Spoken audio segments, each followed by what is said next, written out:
안녕하세요. 매드입니다. 이번 시간에는 그 Q&A 한번 진행해 보려고 하는데, 인베디드 쪽에서 자주 올라오는 질문 중에 하나죠.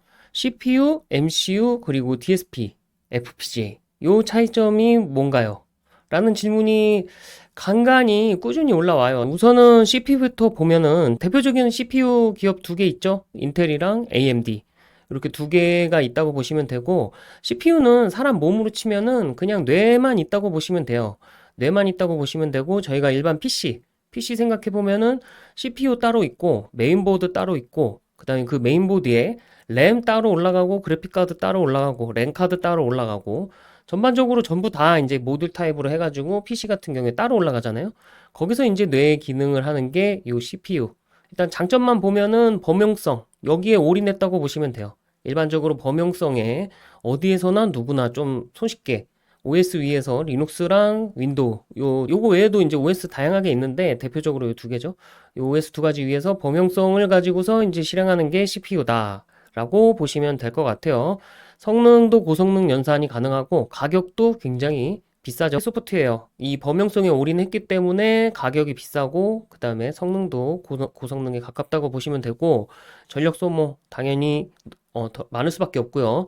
그 다음에 비용 역시 방금 얘기했지만 가격이 비쌀 수밖에 없습니다. 범용성에 올인했기 때문에 가격이 비쌀 수밖에 없고 그 특수 작업에 대한 수행 효율이 떨어진다고는 돼 있는데 어떤 그 특수 산업이나 분야, 특수 연산에 맞는 전용 칩들이 있거든요. 그런 거에 비해서 좀 떨어진다고 보시면 될 것 같아요.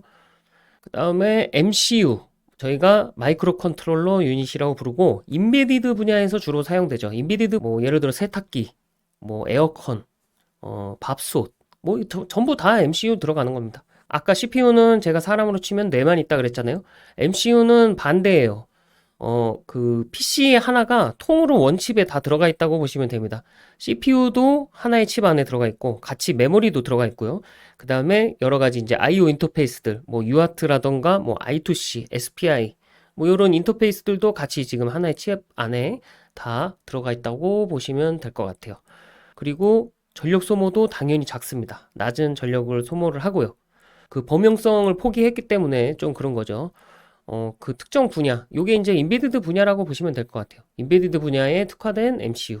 단점이 그 아까 얘기한 범용 CPU보다 성능이 떨어져요. 일반적인 MCU 연산 성능이 CPU, 인텔 AMD에 비해서 현저히 엄청나게 떨어진다고 보시면 돼요. 엄청나게 떨어진다고 보시면 되는데 이게 뭐 크게 상관없는 게 사실 그 뭐 세탁기가 뭐 기본적인 하나의 동작만 하면 되잖아요. 거기에만 맞춰져 있기 때문에 그렇게 문제가 되지 않습니다. 그리고 유연성이 떨어질 수밖에 없죠. 그 인비 여기서부터는 이제 조금 앞에서 CPU나 MCU는 많이 들어보신 분들이 꽤 있을 거예요. 근데 요 DSP부터는 처음 들어보시는 분들도 있을 거고, 그 다음에 뭐 얘기는 들어봤지만 정확하게 어떤 걸 얘기하는지는 모르시는 분들이 있을 텐데, DSP는 그 디지털 시그널 프로세서라고 돼 있어가지고 어디 분야에 특화돼 있냐? 행렬 연산, 부동 소수점 연산, 곱셈, 나눗셈 연산 등에 특화되어 있습니다. 일반 MCU나 CPU에서 고속 처리가 어려운 것들을 이 DSP에서는 고속 처리가 가능해요. 어느 정도 백렬 처리가 가능하기 때문에 이 행렬 연산이나 부동 소수점 연산, 그 다음에 곱셈, 나눗셈 같은 경우에도 굉장히 고속으로 처리가 가능합니다. 그래서 특수 분야라고 계속 말씀드리는데 DSP는 신호 처리 알고리즘에 최적화되어 있다고 보시면 될 것 같아요. 뭐 예를 들어 이제 음성 신호 아니면 영상 신호 뭐 이런 것들 이런 신호들을 그 알고리즘을 수행하는데 최적화되어 있습니다. 당연히 신호 처리하는데 굉장히 높은 성능을 발휘를 하죠. 왜냐하면 음성이라던가 그런 어떤 영상 처리에 사용되는 게 행렬 연산이랑 부동소수점 연산이 굉장히 많거든요. 거기에 행렬 연산인데 곱셈까지 같이 들어간다? 그럼 연산량으로 따졌을 때는 엄청난데 그런 것들을 굉장히 빠르게 연산할 수 있도록 최적화되어 있다고 보시면 될 것 같아요. 당연히 그 범용 CPU의 범용 GPU들, 엔비디아의 범용 GPU들도 가능한 것들인데 DSP의 장점은 전력 효율성이라고 보시면 돼요. 인베디드 쪽에서 그 DSP를 쓰는 이유 중에 하나라고 보시면 됩니다. 단점이 있죠. 이 범용성이 당연히 신호 처리 제외하고는 굉장히 떨어질 수밖에 없어요. 가격도 그렇게 싸지 않습니다. 이 칩셋 자체가 주로 TI가 DSP 쪽은 다 독점하고 있다고 보시면 될 것 같아요.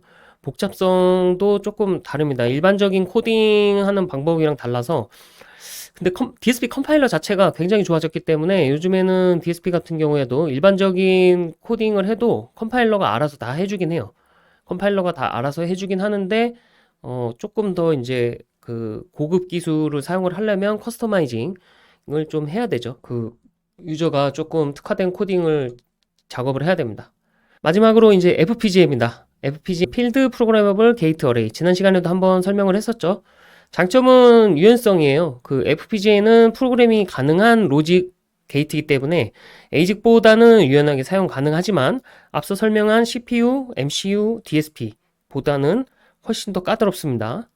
왜냐하면 언어 자체가 HDL 언어라서 그래요. 병렬 처리가 가능하고요. FPGA 장점이죠. 완전한 병렬 처리가 가능합니다. 부동소점 연산, 곱셈, 나눗셈은 어렵지만 덧셈, 뺄셈, 행렬 연산은 굉장히 빠르게 굉장히 많은 병렬 연산을 한 번에 처리를 할 수가 있습니다. 그래서 약간 FPGA랑 DSP랑 장단점이 좀 갈리죠. 곱셈, 나눗셈 연산이 굉장히 어렵습니다. 로직 게이트도 많이 먹고 최적화를 따로 유저가 해줘야 되기 때문에 어렵다고 보시면 돼요.